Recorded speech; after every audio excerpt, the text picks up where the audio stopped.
back to the Banter podcast to episode number 10. I'm Brennan Kirkpatrick. I will be hosting today, and I'm joined alongside Korey and Kyle Pritchard. Guys, how are you doing today? I'm ready. We see ready? Single ready because we You ready? did that at the exact same time. That's what you were that. I saw the movement down there. I was like, It was what the episode what are 10. they doing? Episode 10. Episode 10. We got 2 full hands of fingers ready for this. So we're ready. We're highly energized today. We're getting ready to talk about sports. We're cutting down the football a little bit, bringing in a couple of the other sports. You know, we got a couple MLB questions today, NBA. So a very well-rounded day of sports talk, sports discussion. But without further ado, let's get bantering as Brennan, I get my timers ready. Can you please tell me the format? I don't remember. I don't remember the format. You don't remember the format? I think we're 10 episodes in. I feel like you should remember the format. I don't remember the format. All right. Well, for those of you who are new, because we are growing on social media a lot, thank you guys for the support, by the way. The format is these two today, but it's usually we go around in a cycle. We'll debate sports topics. Now, we do it very structured over here at Banter Ball. So I'm the mod, or the host today, so I will be posing a question. They will then write down the question in the chat. If they agree, they will get 1 minute to talk it out and discuss why they agree. If they disagree, they're each going to get 35 seconds to state their claim, and then after both of them have their 35 seconds of talking, they're going to get a minute 30 to kind of debate, reach a compromise on the topic. All right, this goes on for about 25 minutes, and their goal is to reach 10 agreements, which equates to 10 points. If they do not reach those 10 points, they will go into a speed round where they will try and recover as many points as they need until they get to 10. If they do not get not get to 10 points, they'll get punished by me. And it'll be something which I don't know yet, because I think they'll reach an agreement today. But hey, you never know.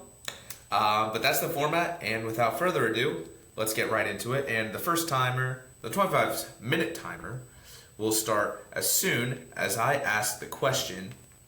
And that question will be, let's just go right here. Let's go to MLB first. We usually do NFL first. Let's go to MLB. And let's talk about what players, if any, do you think were snubbed from being first ballot Hall of Famer? Go. Your 25 minutes and 30 seconds have officially started. Oh, I have an answer though. He's not a first. All right. Let me reset that there. Korey, you answered first. Kyle, let's hear you. He wasn't a first ballot. Oh, was he not? He wasn't.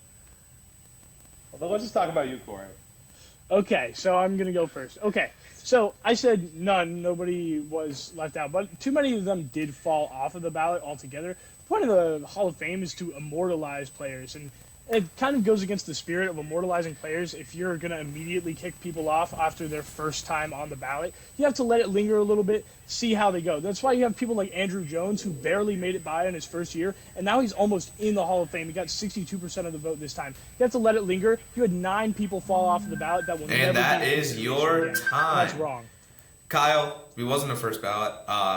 Well, you don't like this question. You're going to have to suck it up, because there's going to be a lot more baseball questions coming up, because spring training is less than a month away, and I am very excited for that.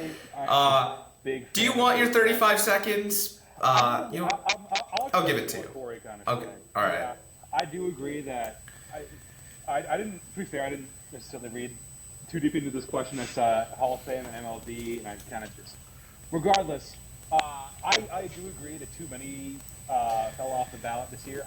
I think the rule is if they don't get a certain threshold, I think it's 5%, then they are nixed. I totally agree that if they are at some point considered, they should have a very long timetable, and I don't know if that's like 5, 7, 10 years to be on that ballot, but I think that rule is kind of. And that is your time. 75. Anyways. So Scott misunderstood the question. I'll give you guys 30 seconds to talk it out. We agreed. I know you did. The exact same thing I said. I know you did. But all all right. Next question. You good? All right. Let's go. Bro is fired up today. Anyways. Well, yeah, my teammate isn't doing too hot, but we're ready. Let's go. Anyways, all right. Here we go. let's get this one. Korey, I know you weren't a giant fan of it, but it has to be asked. So let's just get it out of the way. Guys, lock in your Super Bowl prediction right now. I can do this one. I can do this one too. I can do this one all day. I don't like this one, but All right. You disagree. Uh-oh. All right, Kyle. Your 35 seconds starts now. Okay. So would it not be the best for NFL scriptwriters to not only have the game that started the season end the season, because if you remember that Thursday night game this year was Lions and Chiefs, and also have Taylor Swift, because we always love Taylor Swift here. No, but honestly, I think the Lions do have a very, very good chance. If Deebo Samuel does not play in the NFC Championship, I think they have a very good shot at winning. I think their Lions line up very well against the Niners. They have a really good run defense, so they should be able to stop McCaffrey as much as they can. And for the Chiefs, I said the Chiefs are in the Lions. There's not a team. And that is your right now time. Going to a hostile environment like Baltimore. All right, Korey, your 35 seconds starts now. Okay, so I agreed with Lions. I would talk about it, but there's no point. I said Ravens beat the Lions, not the Chiefs. No way. Who's got a fire alarm going right now? That's Kyle. That's Kyle. Continue. We went off. Go. All right, so I have the Ravens offense being basically made to destroy the Chiefs defense, because both teams have really good passing defenses, but the Ravens have an incredible rushing offense, and the Chiefs just don't have a very good rushing defense. They're similar caliber in that regard. And Kansas City's own rushing offense And that is up because your they're not going to time. have Pacheco. They might not have Pacheco, and that's going to be a huge problem. All right, well, you guys, a minute 30, talk it out. Funnily enough, it's not the first time that has happened. But no, I fully hope and I kind of expect the Ravens to win. But out of every head coach right now in the NFL and out of every quarterback in the NFL, the guys that I trust the most to go into a hostile environment like they did last week, regardless of that missed field goal, is Patrick Mahomes and Andy Reid. Until proven otherwise, I can't say that they. You got to break it down. You got to break it down statistically, in my mind. And they have very, very similar teams. The one thing that is different is that the Ravens are the #1 rushing team in the entire NFL, and the Chiefs, really the Chiefs have nothing like that. Their rushing offense is not like that at all. And if they don't have Pacheco, that's a huge problem. It's going to come down to that rushing offense. Can you agree on that? I mean, that's the X factor, because what do the Chiefs have that the Ravens don't? I would agree. It is, can I say, very impressive that the Ravens are one of the better rushing teams in the league, because I can't name the best statistically. You don't know Gus Really Edwards? impressive. They have no notable guy. I mean, they signed Dalvin Cook, but aside Come on, Kyle, let's make an agreement here. I was 50-50 into this, but I said the Chiefs initially because the only You guys have the 7 only seconds. guys that Mahomes has lost to in his career in the playoffs are Tom Brady and Joe Burrow. Look, as much All as right, that is no agreement. Kyle did not agree. I can't. The Chiefs. So you guys, I can't believe we agreed on the Lions and not this. Okay. no half point. And I wanted to talk about There's the Lions, no- but instead I had to waste my time with a fire alarm. And Hey, okay. that was All right, a good moving on. argument over the 1 AFC. point. Hey, don't All right. waste our time, moderator. Let's go. I'm trying to pick out the question. Anyways, here we go. Let's go to the NHL, kind of the NHL. The Winnipeg Jets are weary of making any moves during the deadline because they don't want to disrupt team chemistry. To what extent is chemistry crucial to a team's success? Type your answers in there. I don't know. 30 It's a really seconds. open-ended question. To be fair. All right. Yeah, You guys have different that's answers? kind of what I think. Okay. All right. So you guys agree? I will give you guys a minute to discuss that out. Okay. So in general, if they have good chemistry and they're winning, then I don't think you mess up with that, because in hockey you have people coming from all across the world, so it can be really hard to be communicating. And communicating is huge in hockey, especially in a power play. Whenever you're going that fast down the ice, that's going to be a huge thing. Communication is big. And so if the communication you have, the chemistry you have now is working and winning you games, then don't mess it up. Winnipeg is winning games. Don't do it. And they're winning a lot of games pretty handily here. I agree. I kind of said it forces a brotherhood. even if you get a guy that's really good like that and your team does improve overall, it's never going to be quite as the same as it was, where you're going to miss the guys you maybe in the locker room that were more effective there than they actually were on the ice. But personally, I don't think they really need. There's not like a really. There's not an area for the Jets right now that they need to attack. Their goalie's really terrific. And that is your time. I don't see why they really need a big guy. Yeah. Okay. All right. So you guys agree there. That is 2 points for you. As we move right along here, let's go to a sport we haven't done yet. There's a bit of a yes or no question. But let's talk about the Milwaukee Bucks. And did they make the right decision firing Griffin after only 43 games and leading them to a 13-3 record? Okay. Can I say my answer here has a lot of nuance, but... All right. You guys disagree? Okay. All right. All right, Korey, I'll let you go first. 35 seconds. Okay, so my answer was a hard maybe. If things aren't working internally, then they needed to get him out, because there's nothing that Adrian Griffin is providing as a coach that is like super unique. That is what is winning the Bucks games right now. The Bucks are winning games because of their talent, not because of anything Adrian Griffin is providing. So if they had problems with him internally, like I know Terry Stotts quit because of an argument he had with him, then get him out. But if they weren't having problems internally, bringing in a new force like Doc Rivers is going to make his voice heard. So messing with that sort of stuff, because Adrian Griffin was super flexible, that might be bad. Time. So we just need to let and see how things linger. But if they had a problem, I have no problem with them getting rid of him. All right, Kyle, we have 35 seconds. Go ahead. I said yes. Kind of for the same sort of answer that Korey said. I said whatever makes Giannis and or Dame happy. But at the end of the day, it is Giannis. And when you have a guy like him, like that will probably go down if he keeps playing at the level that he is playing as a top player of all time, you need the franchise is his, with all due respect. So you gotta, if he's angry at any point in time for whatever reason, you gotta follow his rules, whether or not they were winning games. I think a lot of why he was fired is because defensively they've not been very great as opposed to last year. But I can talk. That is your time. I could talk all day about Doc Rivers right now. Okay. I think that is not a good pick. I think Okay. I think that's, All right, a minute 30, going. I have a question for you then, Kyle. I know this is kind of wasting our time, but do you think that like Giannis, because Giannis was the original guy who asked for Adrian Griffin. That is true. Like Adrian Griffin was his guy. And Adrian Griffin has been super flexible with Dame and with Brook Lopez. He's done the switches that they've asked him to do. They did those switches. Giannis was on the bench writing plays for the team the other day. Do you think that sort of flexibility is feeding into what you're saying of like, oh, whatever makes them happy? Do you think that level of flexibility is good, or do you need that hard line? Because I think he was fired because he didn't have that hard line. Yeah, I don't necessarily know the answer for that, but if I'm being entirely honest, it's just more of like as I stated, Giannis is the focal point of not even the team, but the entire organization. Yeah, so should he be in a situation where he's given that flexibility?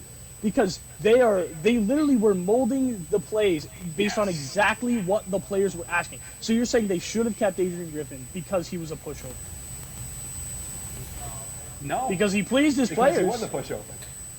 But he was pleasing his players. He was doing what he made. You guys have 15 happy. seconds. You have to make that line, Kyle.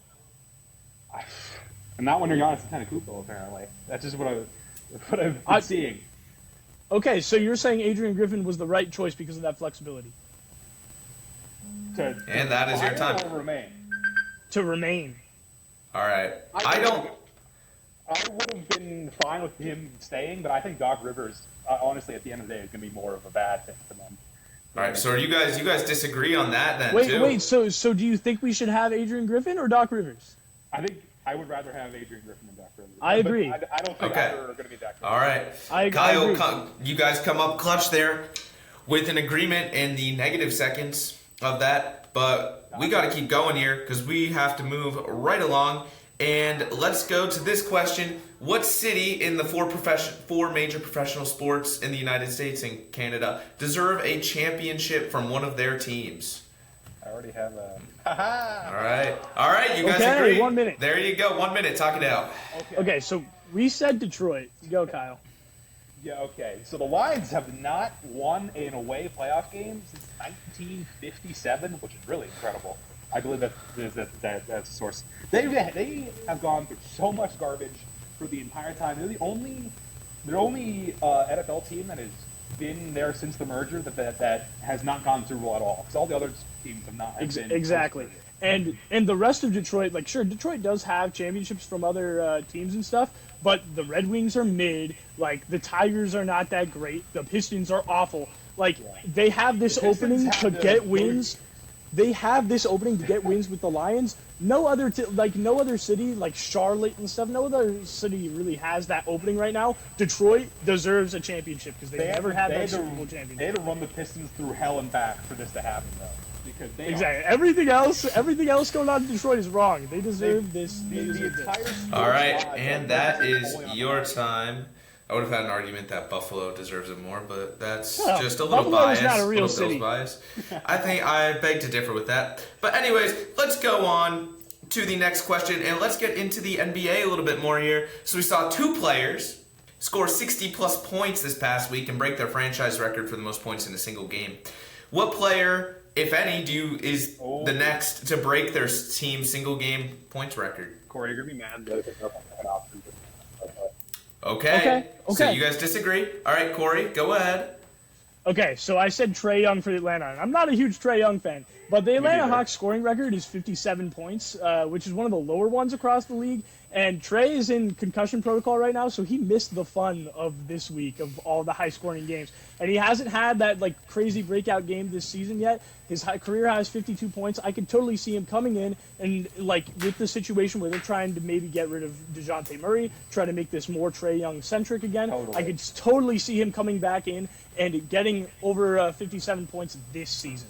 I just feel like that's the most likely as far as any other team in the league right now. Sure. Kyle, go right ahead. I heavily considered Atlanta. I totally agree with everything he's saying. But I said SGA for Oklahoma City. You know, we could talk about how well they've been playing really for this entire season. I think the last time they were first place in the West this deep in the season was 10 years ago. But Shea has been on a roll. He's scoring 30 a night on average, 5 rebounds, 6 assists. That is his average stat line, which is really, really crazy. And you could argue that he's the best guard right now in the NBA, or at least for this season. But the record right now is tie between Westbrook and Fred Brown. That is your time. He could totally score over that, I think. He's definitely absolutely. Okay. You say he could. You say Talk he could score over that. What has he shown that says that he can score more than? What's the record right now? Is it 60? It's 60, right? It's 58.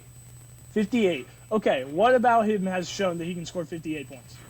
He is freaking balling, bro. Dude, 31. What's Shea's career high, Kyle? Do you know? I don't know off the top of my head. It's 44. It's not high enough. 44 is not if you're dropping 30 a night consistently, that's because that's the way the team runs. That's the way the system goes. Shea's going to get his points. They're going to get their wins. I don't think right now he's next to step up. The Hawks don't have a system right now where they need to be winning games. Right. The Hawks are in a system where it's yo, Trae, if you want to score 60, go do it because our team is not good. Yes, so they're going to get more. He's going to get more priority. I just feel like it's more likely for that. So you're not saying that Shea can't do it because of. No, Shea's better than Trae Young, by a long shot. You're not necessarily saying because of his scoring prowess that he can't do it. It's the fact that Trae and the team around him is a lot more willing just to give him the ball every other time. That's just the way Atlanta's system. You guys have 15 seconds. So do you agree with that or no? Yes, I had Trae Young right until I looked through the records. So I feel fine agreeing with Trae. Especially, all right. You convinced me, definitely. You guys agree on Trae Young will be the next player to break the record. What is that, 4 or 5, right? That's 5. 5? All right. Let's move on to the next question here. And let's go to the NFL. What NFL team who missed the playoffs this year has the best shot of making them next year, 2024? Okay. You guys disagree? Kyle, go ahead, 35 seconds.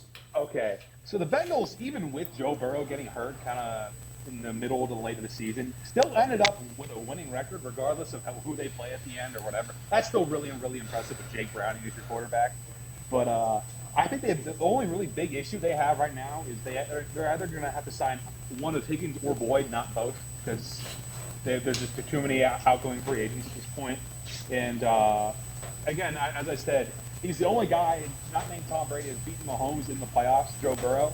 So I think whenever you get Joe Burrow back on a football team, all right, that's your time. All right, Korey, looks like I convinced you that the Aaron Rodgers loss was the most impactful. So go ahead and talk about why the Jets are making the playoffs next year. Okay, the Jets are making the playoffs next year because they're going to have Aaron Rodgers back. But that didn't impact their season this year because they had never played with him before. So anyway, what I'm saying here is like if with Aaron Rodgers, they would have I think most people would have said, hey, this team's going to make the playoffs this year. Like a lot of people would have said that. And nothing has changed. So they're going, there's no reason to say that they wouldn't this year coming up here. Like, you talk about the Bengals and how the Bengals have problems. There's nothing that we've seen in the Aaron Rodgers era of the Jets to say that they have problems. Your time. Because we haven't seen the Aaron Rodgers era of the Jets. Talk about Aaron Rodgers. All right, talk it out. A few months on Pat McAfee. But look, I can agree that the Jets instantly do become a contender for the playoffs with Aaron Rodgers. But here's the thing. They have the longest drought in God knows how long, I think, in the NFL for and how many of those years did they not have Aaron Rodgers on their team?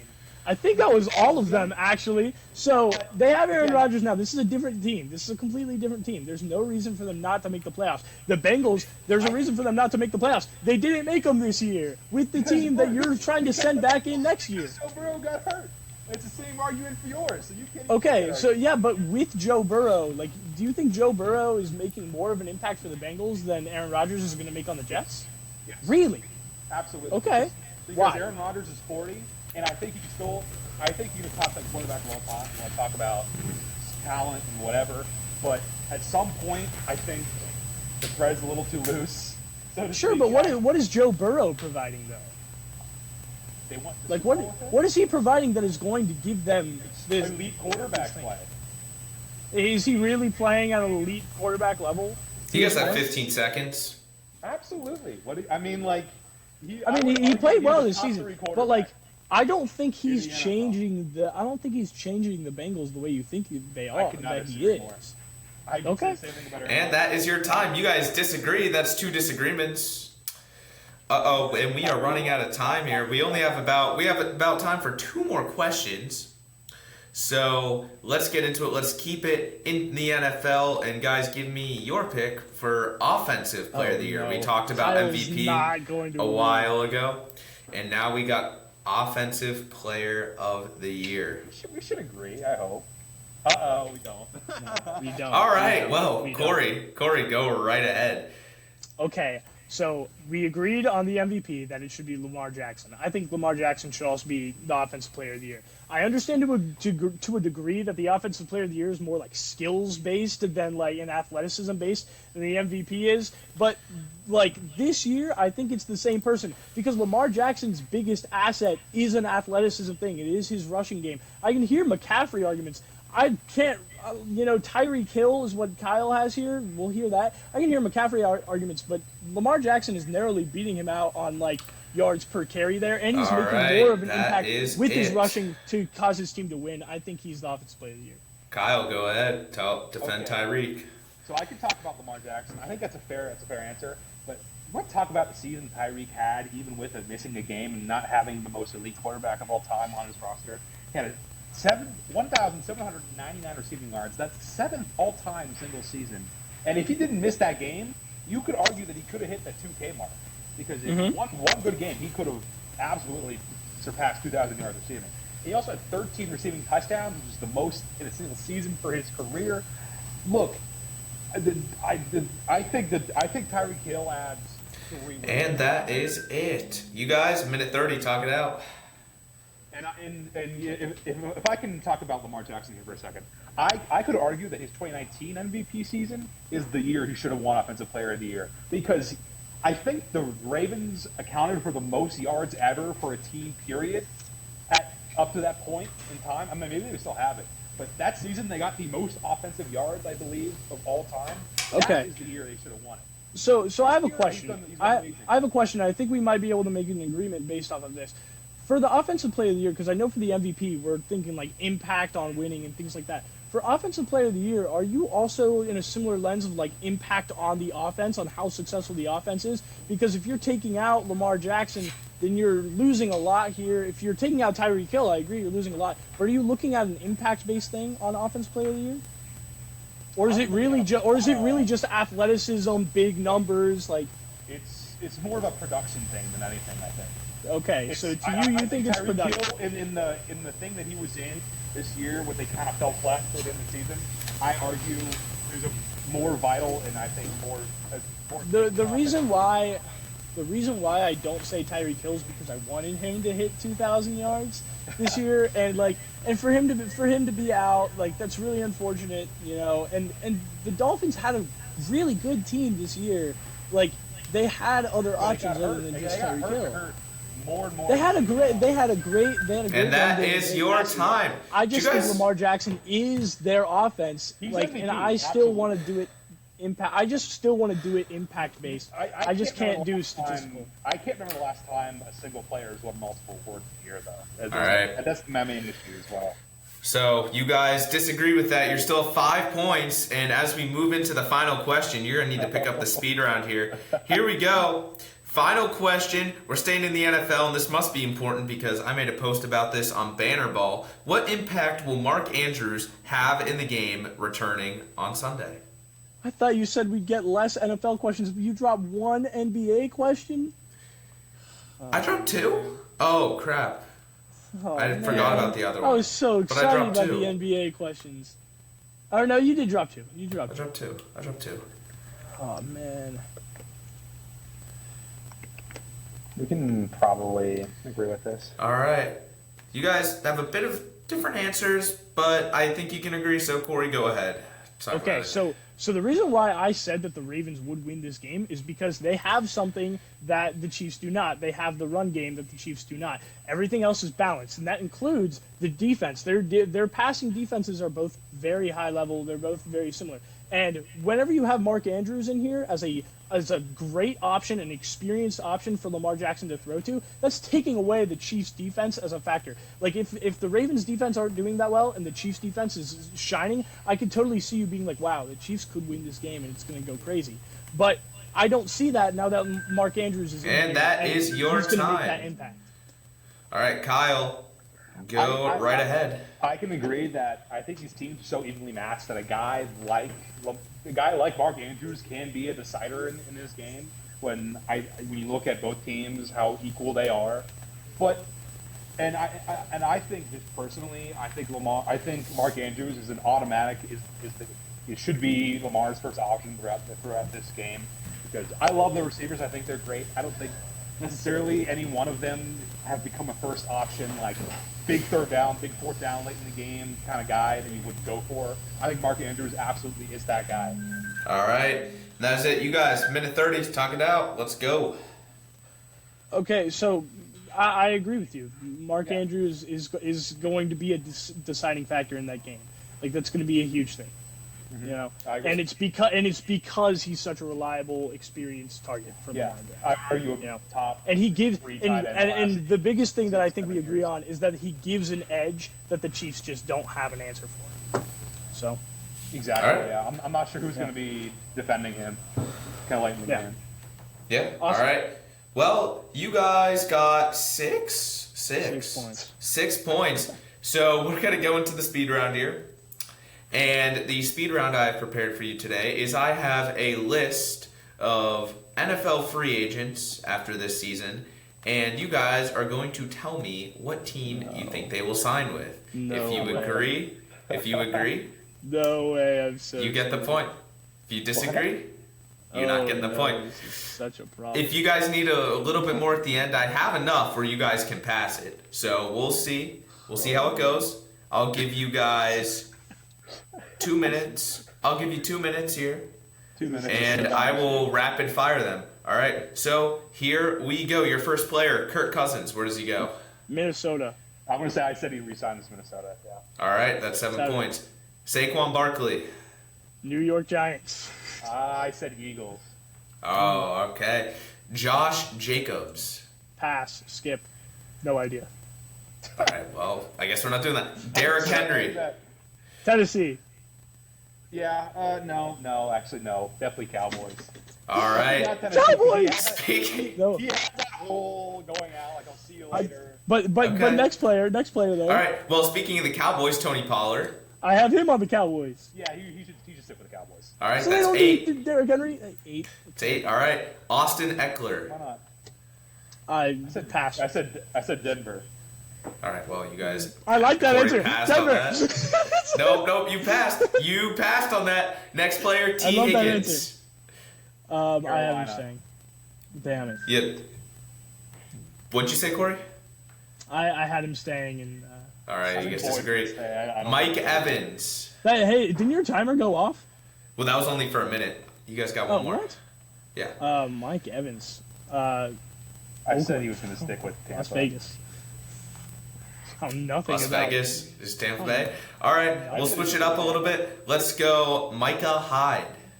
These are. He wasn't on the list, but just guess. He's not going back to the Bills. I'll tell you that. Dude, much. I don't know anything about football.